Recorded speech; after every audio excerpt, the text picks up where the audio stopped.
Rinse takes your laundry and hand delivers it to your door, expertly cleaned and folded. So you could take the time once spent folding and sorting and waiting to finally pursue a whole new version of you.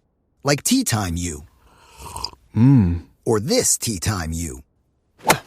Or even this Tea Time You. So did you hear about Dave? Or even Tea Time You. So update on Dave. It's up to you. We'll take the laundry. Rinse. It's time to be great. We traveled far as clans, and it was us running into the next clan, man, that was living there already, man. And they just said, man, you guys, what's going on? You don't have one of these? But trade changed. Somebody one day said, no, trade is this rock. You can give me 5 of those big old logs, and you can give me 3 of those cows. And they're going, get out of here. Take the rock. How does this happen? Racing for resources, racing for power, and we have abandoned being mankind. Now we know the only time we change when we are at the precipice of our survival. Sharp French, what up?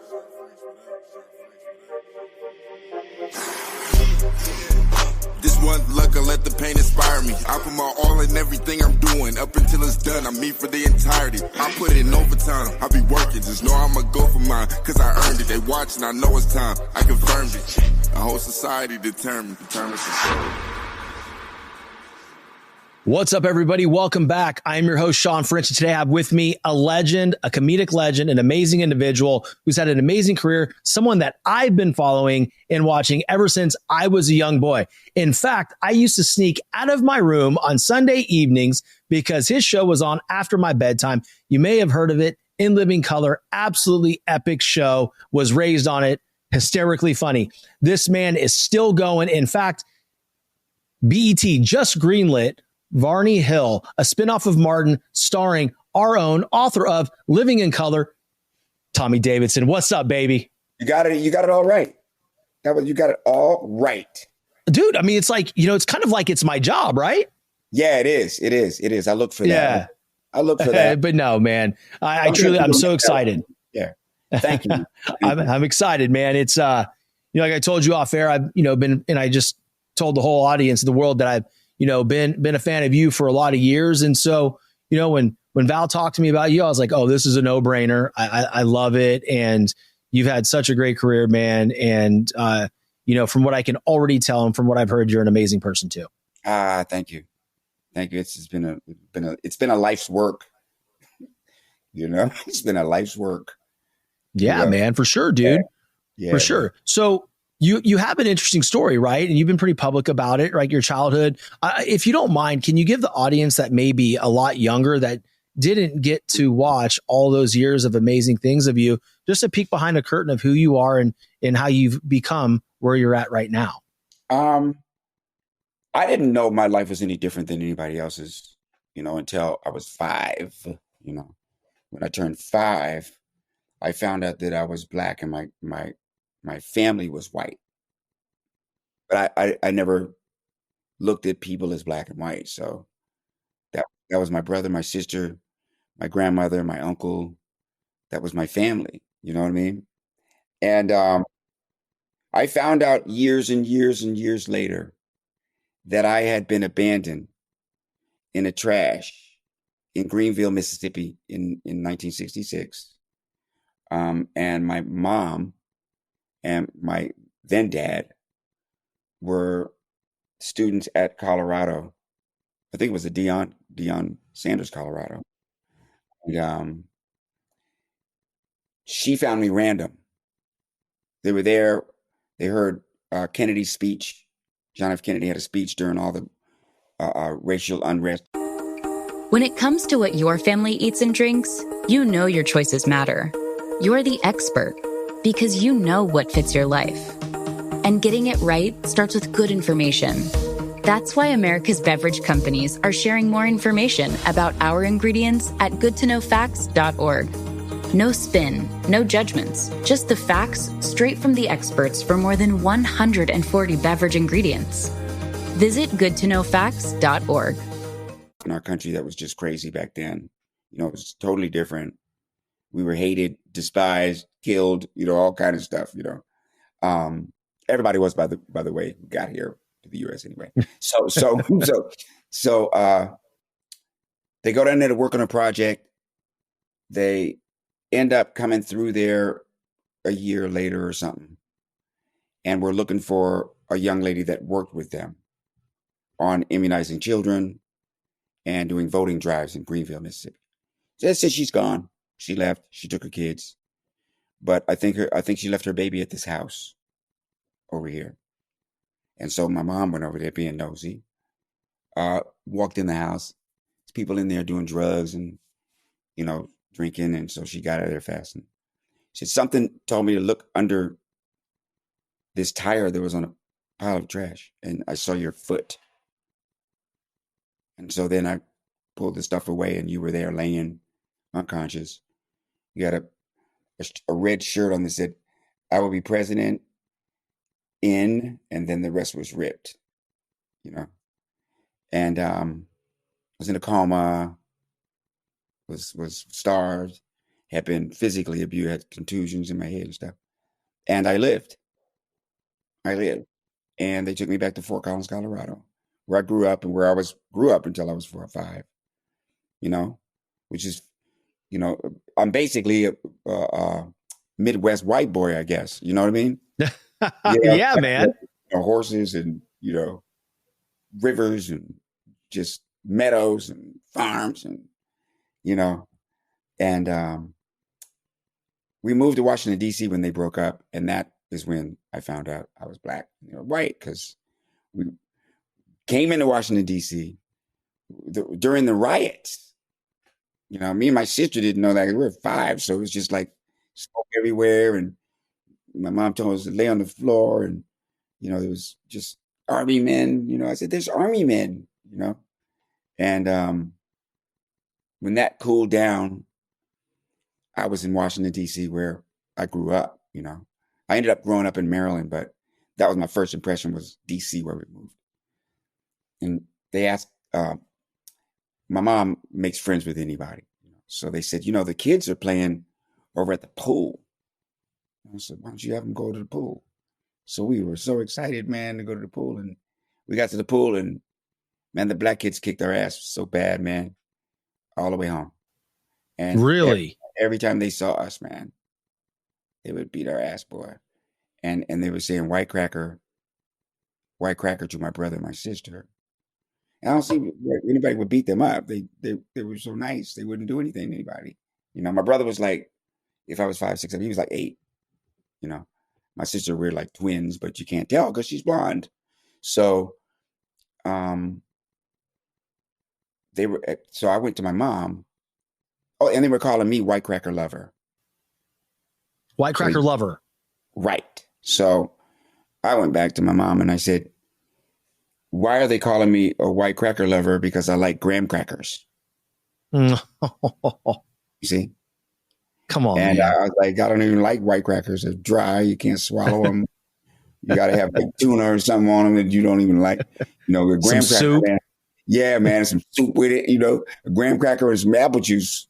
You're at it. Graham crackers are giving, bro. They're good. Man. Yeah, man. Them cinnamon ones? Yeah, man. Put a little peanut butter on them too, boy. You got Ooh. it. Yeah.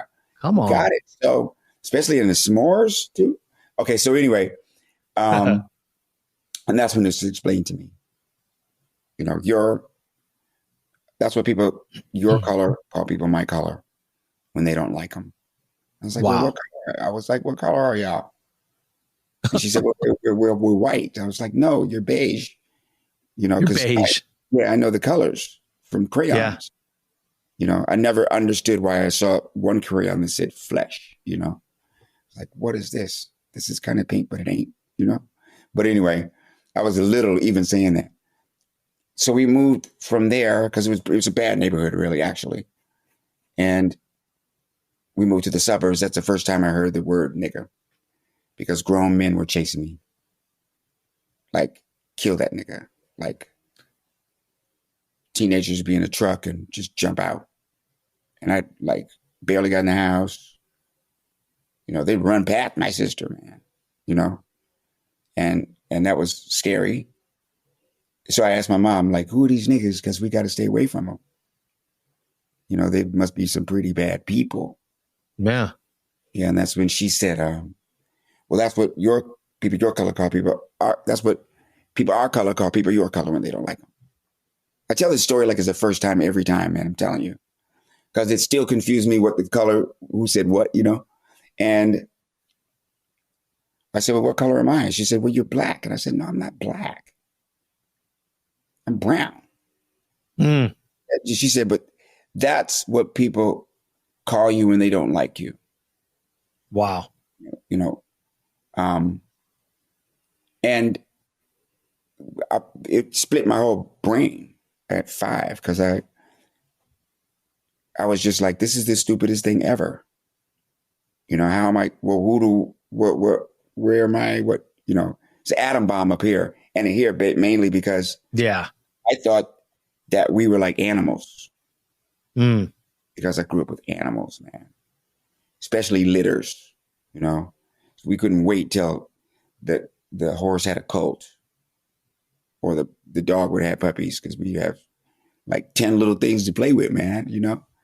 And they were, the cat could be a brown cat and have 2 white ones, a black one, a speckled gray one, you know, a speckled brown, gray, and white one, you know, whatever.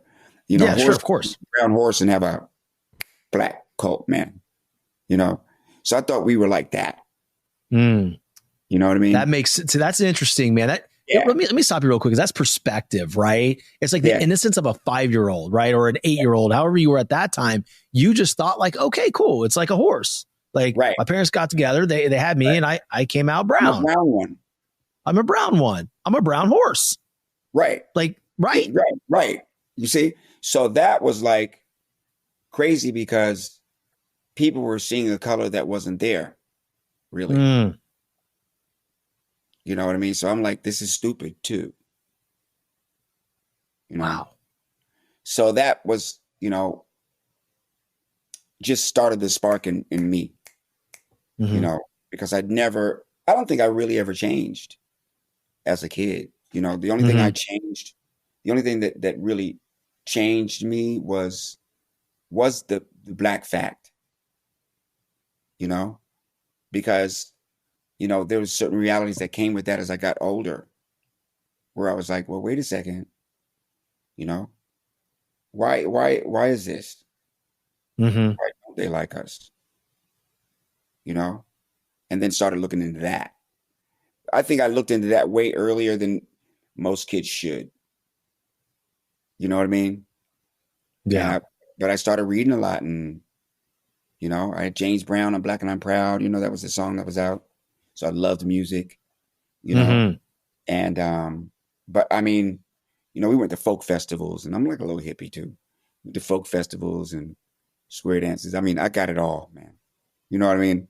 I got it all. Yeah.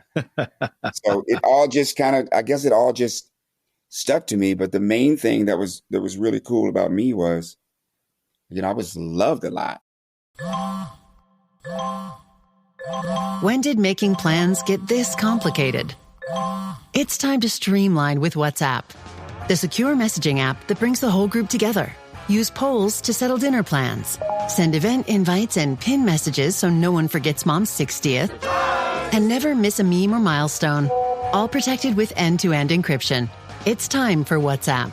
Message privately with everyone. Learn more at whatsapp.com. Yeah. In my house, in my family.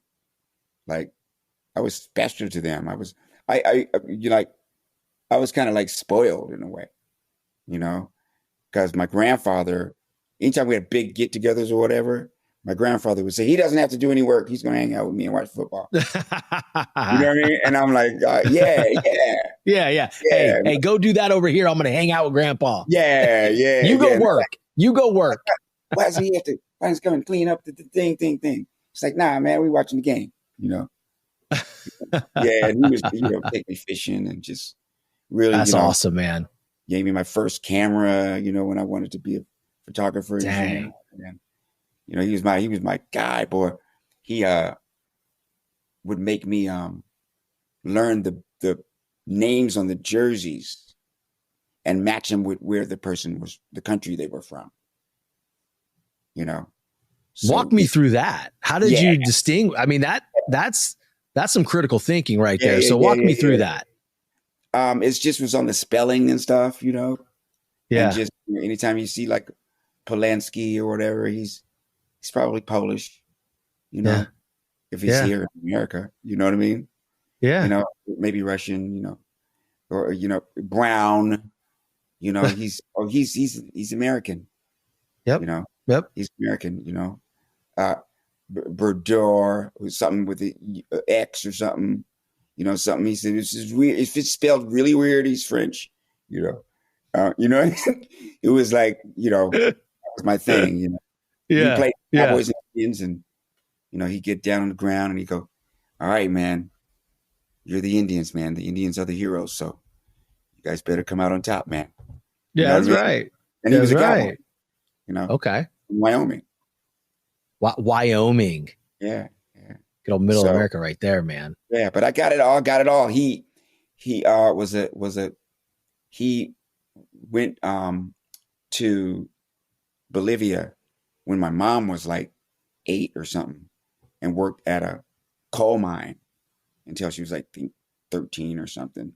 So she knows fluent Spanish, you know. Plus, they were close to the Chicanos in Colorado.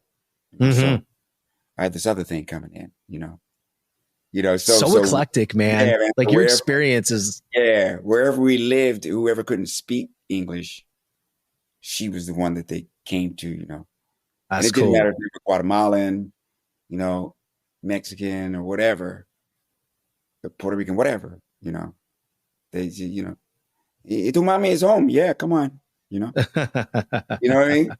Yeah, man. Yeah. It's interesting because like I'm hearing all this stuff, like all your experience, right? And it's I don't know everything yet, but and it would take years to know that, right?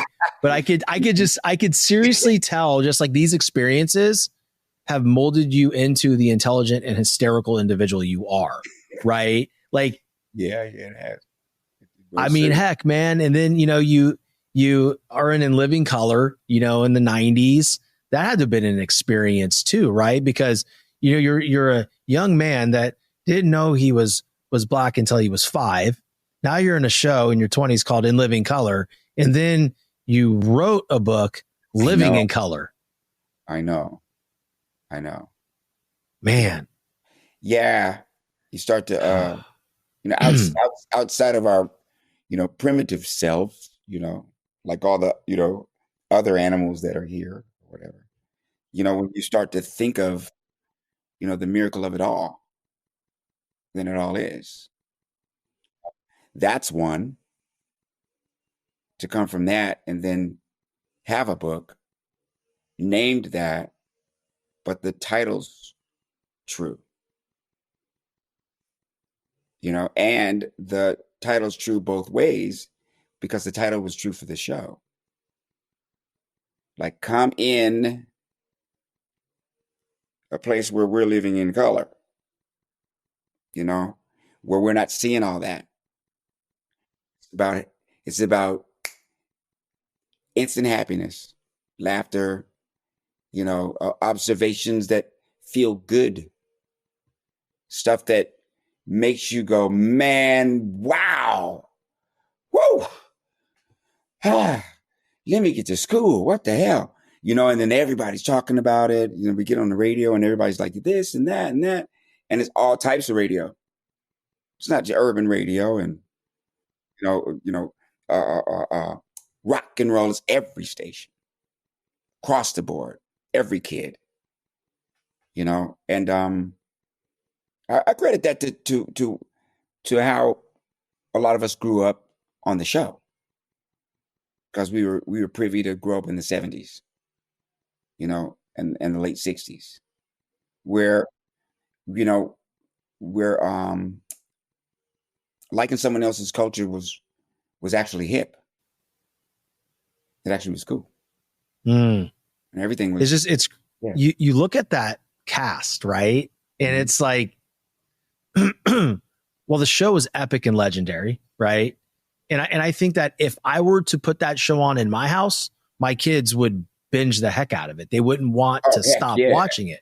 Because to me, it transcends all generations, right? Mm-hmm. Given the opportunity, put it in front of somebody, someone's going to watch it and be like, I'm never watching anything else. If I want to laugh, I'm going to watch this. This is genius. But you look at the cast, it's like most of everybody who's somebody came from that cast. You know, you, Jim Carrey, right? Jamie Foxx. J-Lo was one of the fly. Jennifer. Yeah. Yeah. I mean, it was incredible.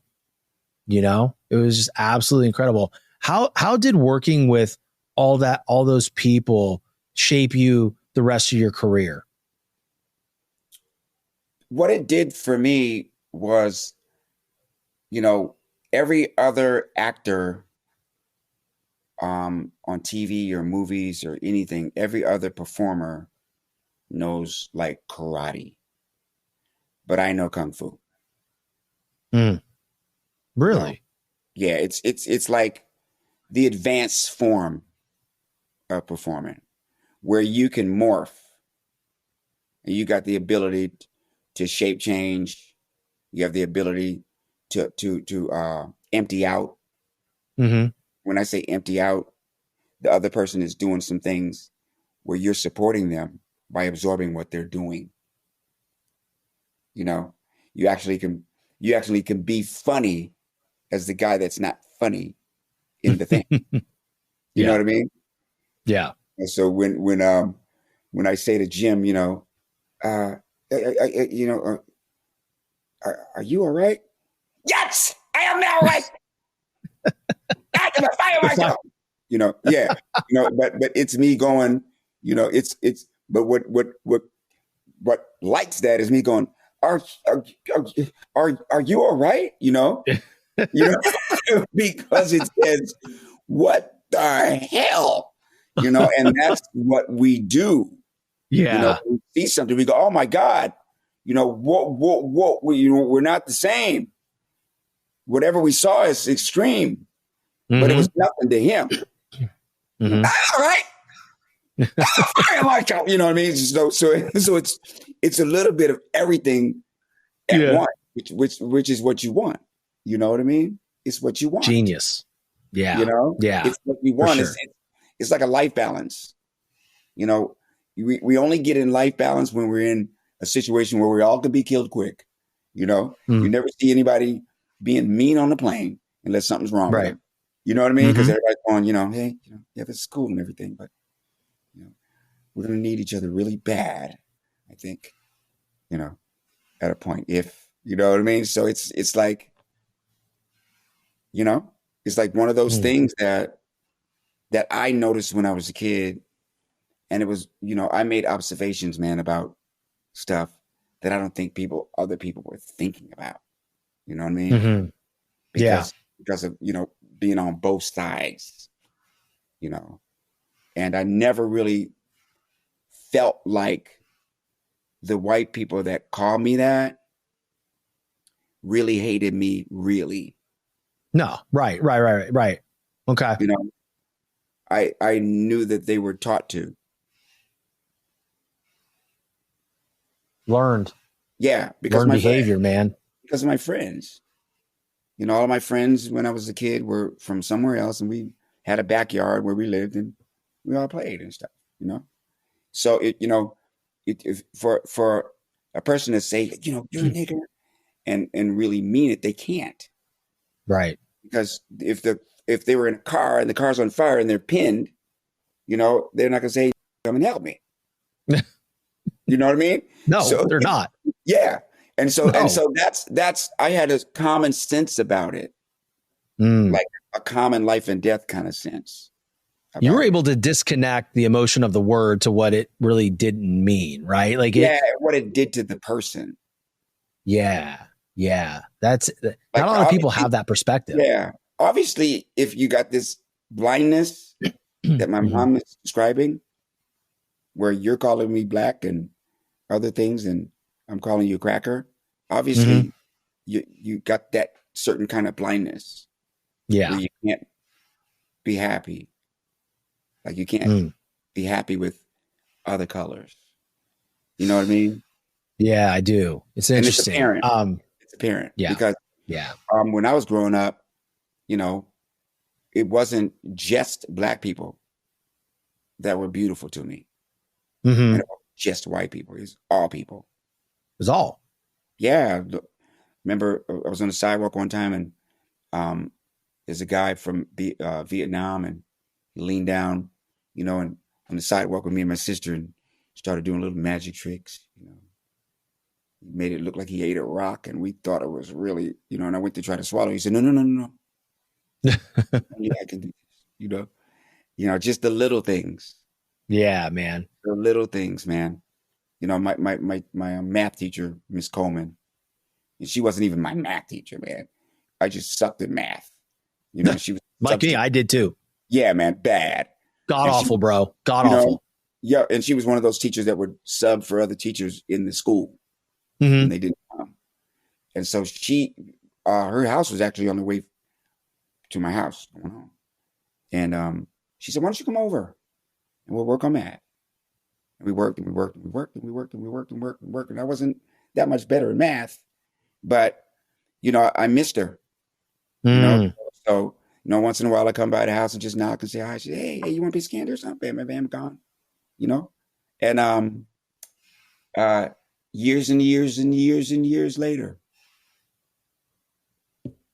I went back to knock on Miss Coleman's door as an adult, and it wasn't in living color yet. I was working at a hospital in Bethesda, Maryland, and I was probably about 19 when I realized, wait a second, she helped me. Like, I don't have to know the math. Right, exactly. She impacted your life.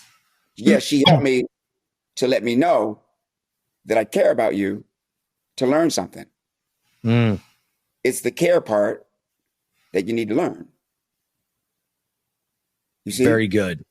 Yeah. Right? Because she was like, because if it wasn't, she'd be like, you got to get this.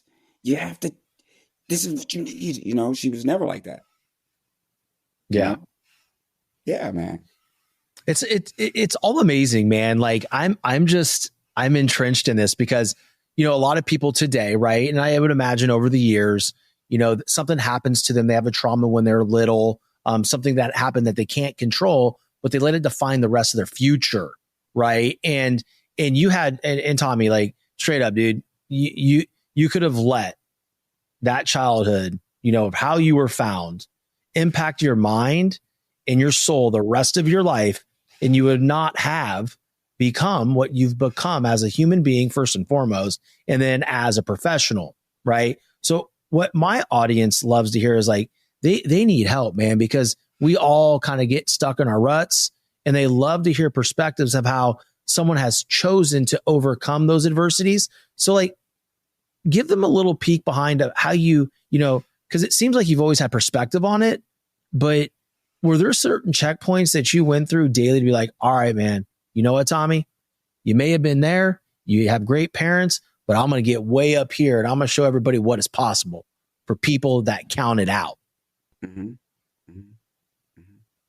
It was more like getting to that level was more like just being on a holding on to a train, making its way through, because life in general, not that I know it, like here it is, guys, and let me tell you, nah, man, you get shaped as you go. Yeah. You get shaped as you go. You do things that you don't even understand as you go. You get hurt by people that you didn't intend to hurt.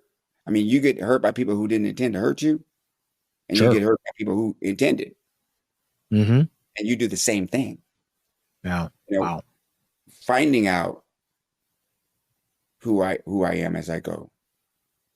I can only tell you that I got to the point when I was 17 that I didn't want anybody to control where I went in life. I like that. And I could tell you that happened. I was at the bus stop a bus stop in like February, freezing, right? We had moved from the projects that we lived in, from the apartments that we lived in, to a house. So I wasn't hanging out in that neighborhood. That was kind of bad neighborhood. People sold drugs, whatever, right? Yeah. And I finally got a job at a hospital, and I got that job through a friend of mine who was one of my best friends, who I wanted to be in high school with, because I got thrown out of high school because I was crazy, thrown out of junior high. So a lot of anger problems, and the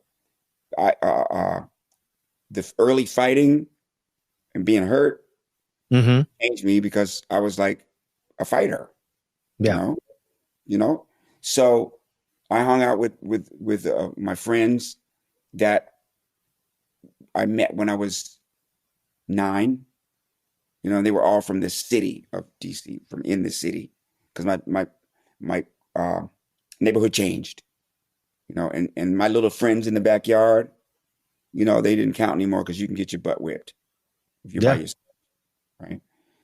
So I got thrown out of junior high. I wanted to be back in high school so bad with my friends. So I went to summer school and did all this stuff, and went to behavioral school and all this. And I got back and they dropped out the first week. The ones that I hung out with. And one of them had a job, an OJT job at a hospital. And he said, man, F this school, man. You want my job, man? I was like, yeah, I do.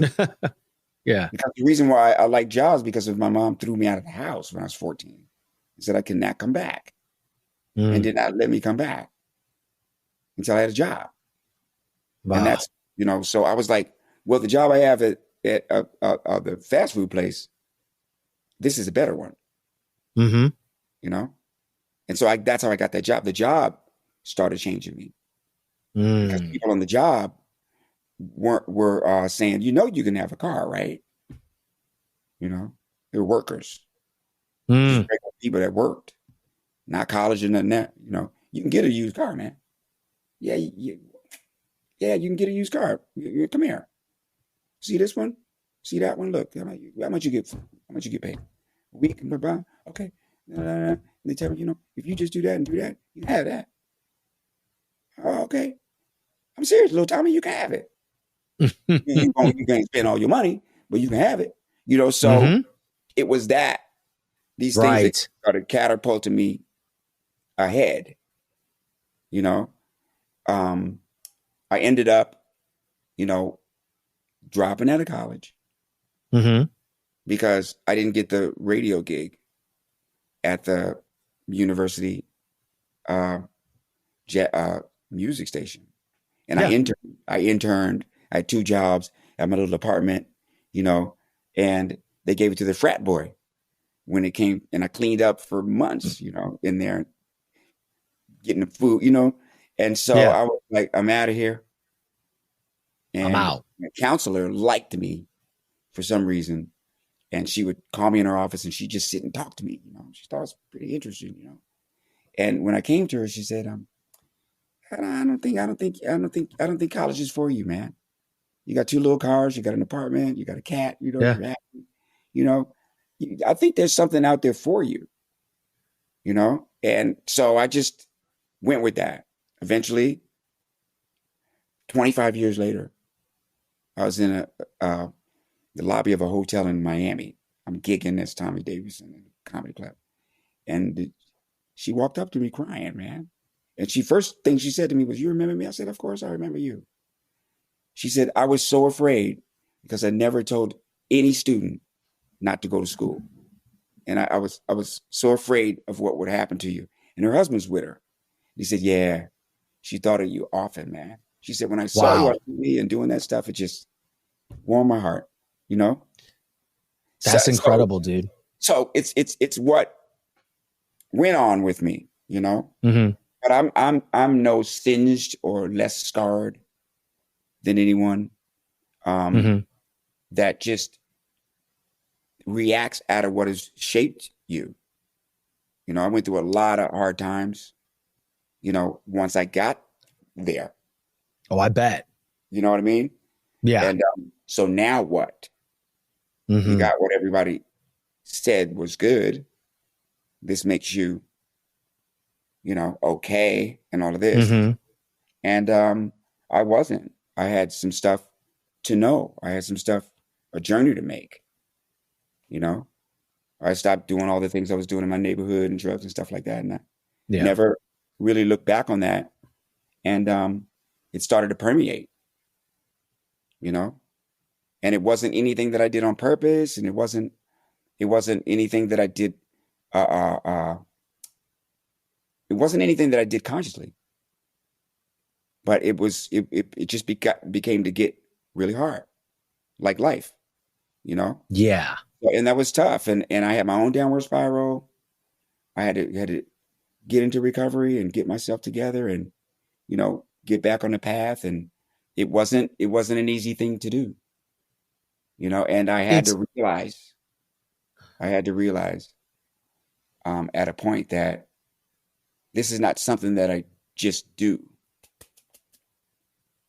It's a way that I must live.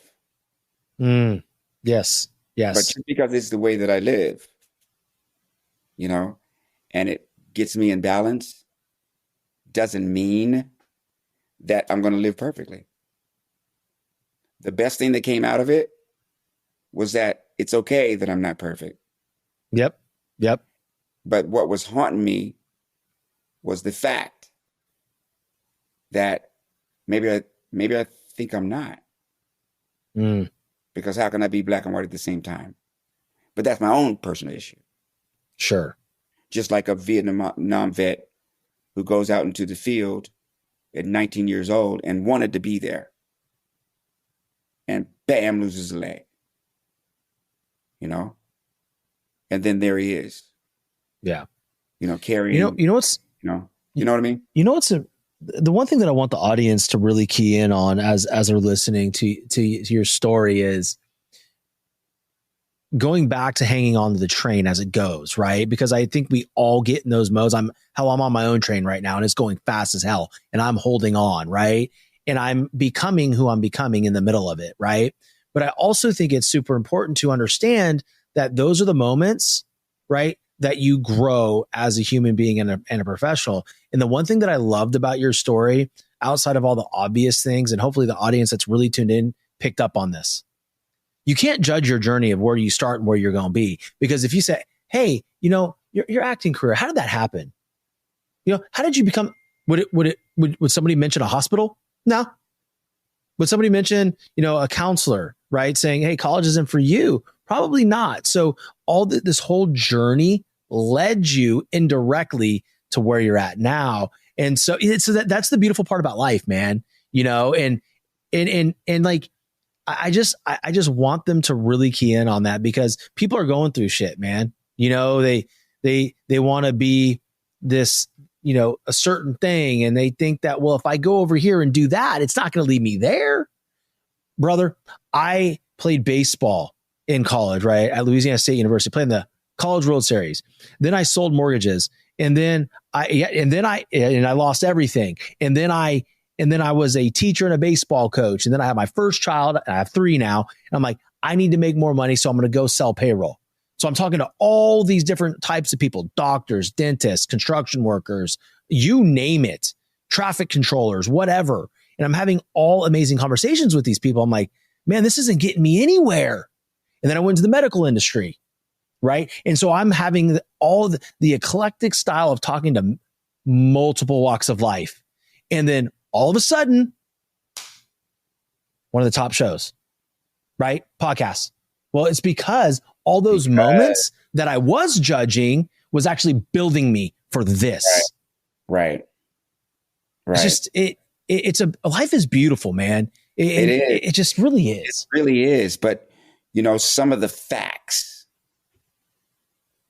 some of the true facts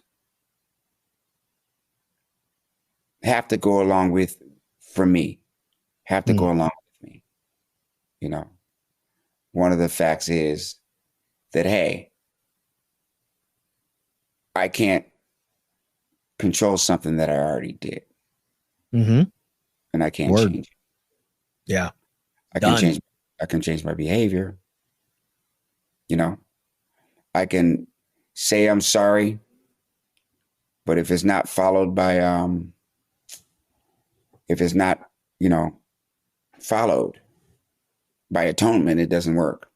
That's it right there, man. Right? Even if the person That's is it. gone, you never see him again or whatever. The change in the behavior is the key. Yeah, man, for sure. Ain't nobody got one behavior that ain't going to keep following them. But the thing about it is, one of the best things that God has created, I will call it that, people don't, and that's okay. I do. is the moment. Mm-hmm. Is the moment. Give the moment a minute.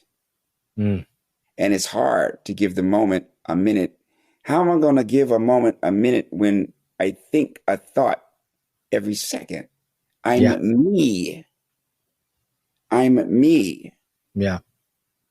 So putting on the brakes had to be grooved into a habit. Mm-hmm. Grooved into a habit. It had to be a routine and all that to get this to be a reflex. That when I start going, nah, man, this don't make that, man. I can't. What the, man. Mm-hmm. All right, okay, hold on.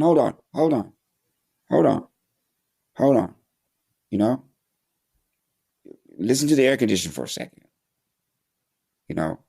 Lean your head against the jet. And just listen to the engine for a minute. Don't listen to you for a second. Mm-hmm. Listen to something that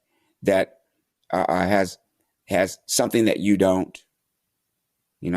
Something that has continuity and will not stop. We borrow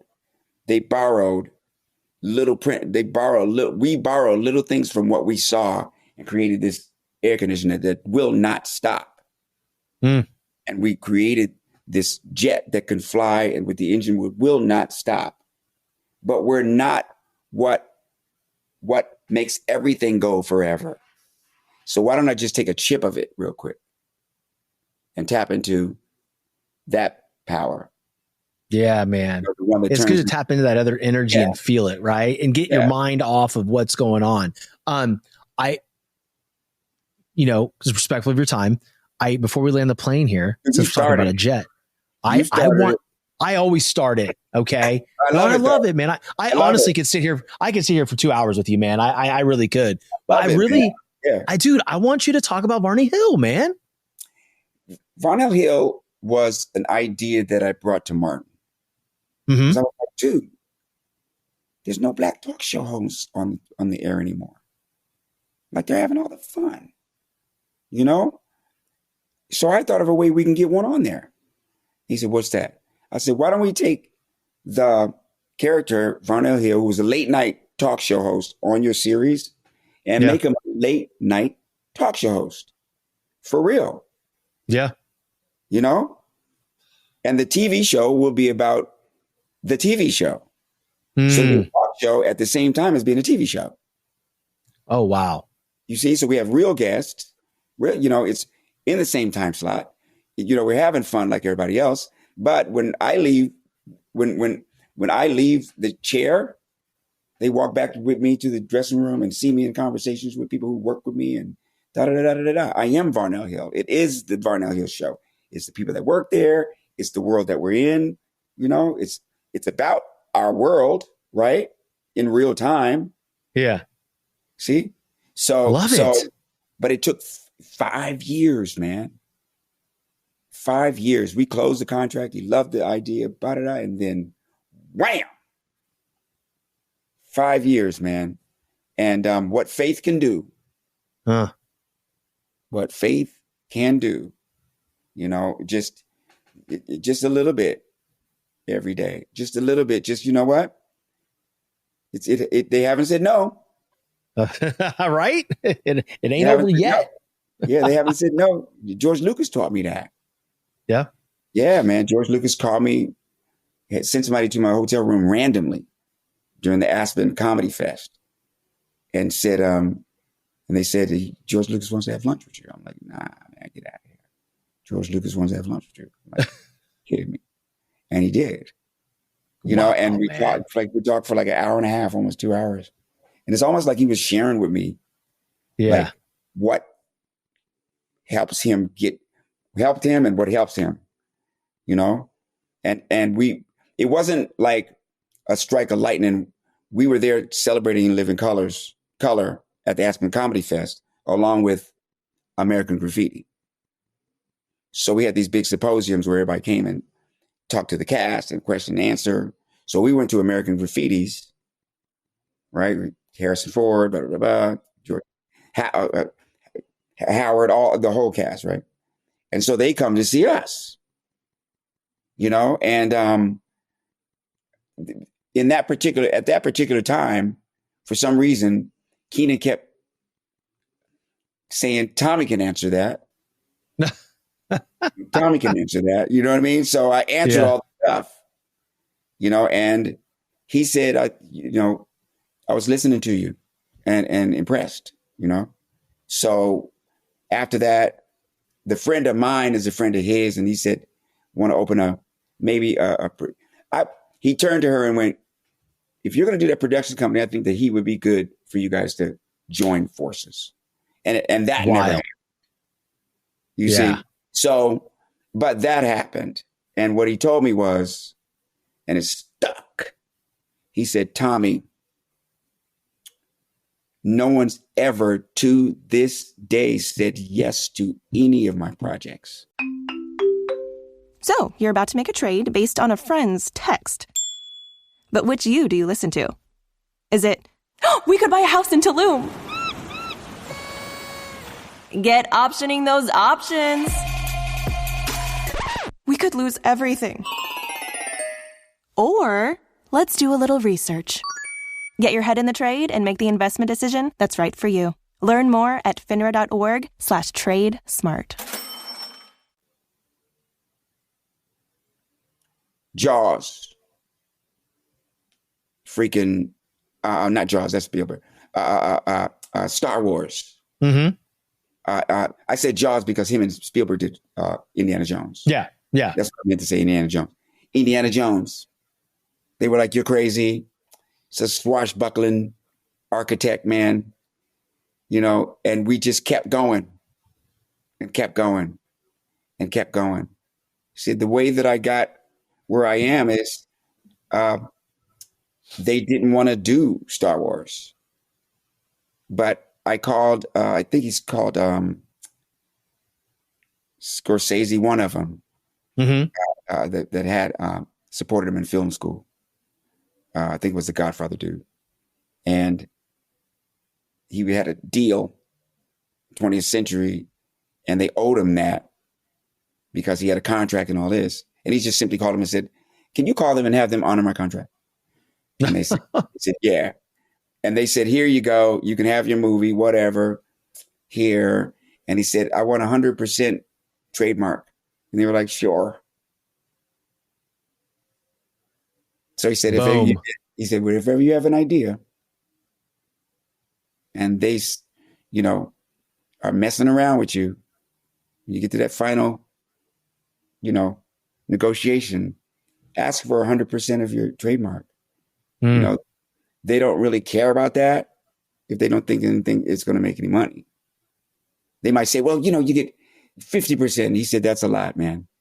That's a lot to have your creativity out into the world. You're going to touch more people than you're going to touch money, Yep. That's it.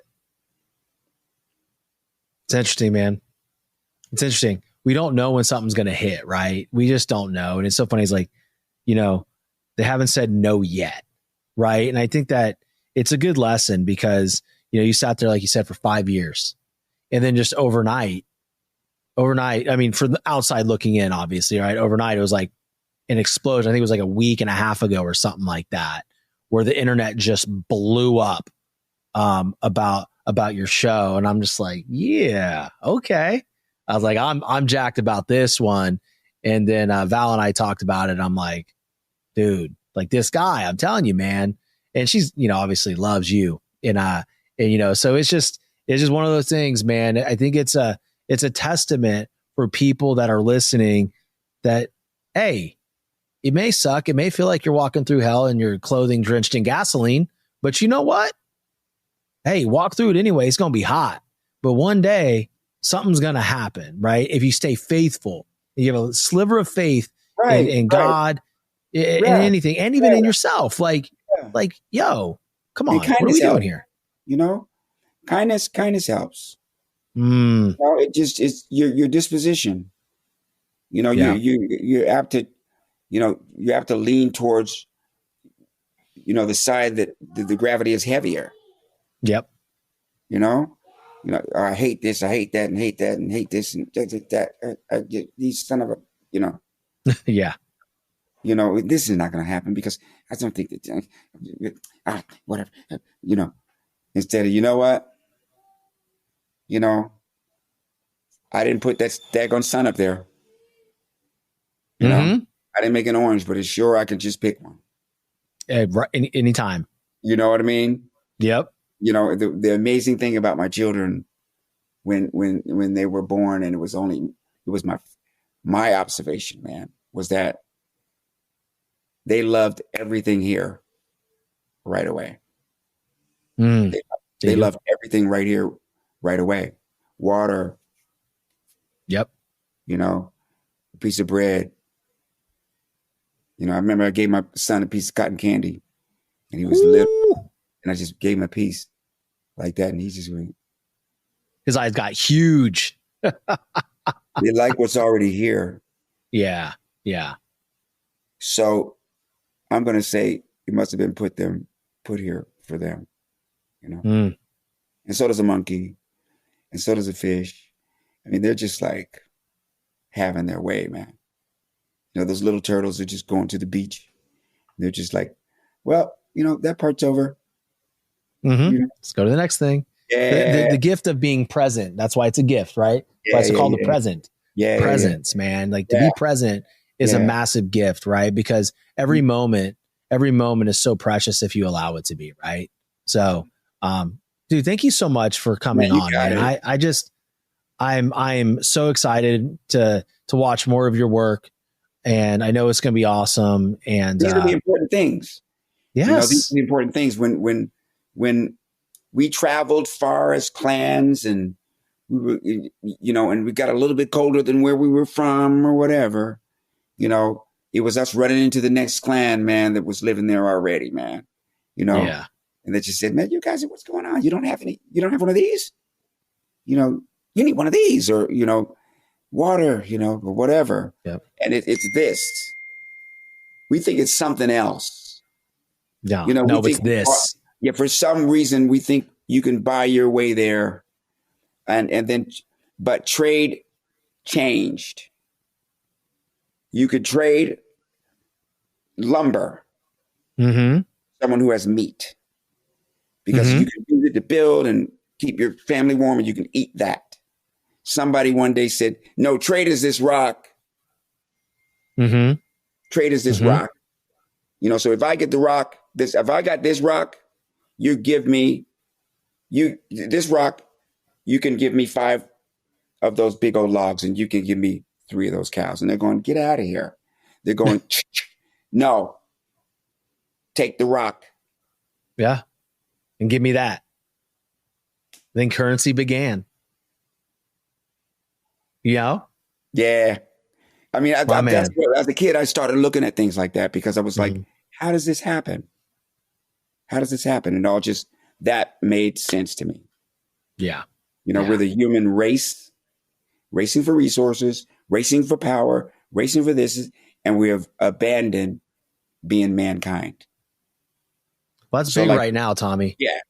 So the jet parallel that I drew is just as real as hell. Yeah. Because in the pandemic, nobody was hating nobody. Everybody did what they had to do together. It's when I was watching a movie with Keanu Reeves that I just love, man. and the aliens come and they take over Earth, and they take us, they take all the animals off while they slaughter us, Yeah. right? And there's this professor that says, man, just don't do it to us, man. We know now. We know, okay? That's when the only time we change is that when we are at the precipice of our survival. That's and impactful, man. You know what I mean? Mic drop. It's a mic drop, Tommy. Hey, man. My man. I appreciate you, dude. Man. Hey, no, I can't wait for it to come out. I know there's not a date yet, but I got your cell number, so I'm gonna be texting you. I'm like, bro, give me some inside info, dog. Like, hey, man, I need to know this. Hey, you got a great podcast, so these are the ones that count. Yeah, we can have this could be about, hey, this person did that. Now, what do you think of that? This person just, their marriage, I heard he was cheating anyway. No, this show's not that, man. Yeah, This show's not that, bro. That'll be the thing. You know what I mean? Yep. That'll be the thing. Instead of, what? Sometimes relationships don't work out. We don't know what was really going on with that person. It makes everybody want to be like. Crack what I mean, up, dog? Yeah, I do. I get you, man. I get you. But I'm gonna land the plane here, big guy, and I just appreciate you so much, and I can't wait for just a lot more of Tommy, right? And to the audience, I really hope you do 3 things.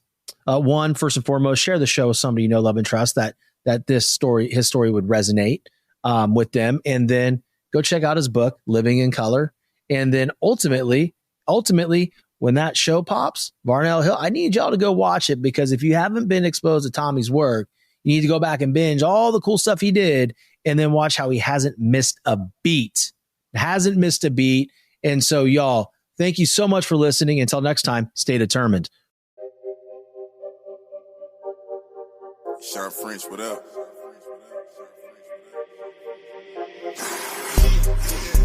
This one luck, I let the pain inspire me. I put my all in everything I'm doing. Up until it's done, I'm me for the entirety. I put it in overtime, I be working. Just know I'ma go for mine, cause I earned it. They watching, I know it's time. I confirmed it.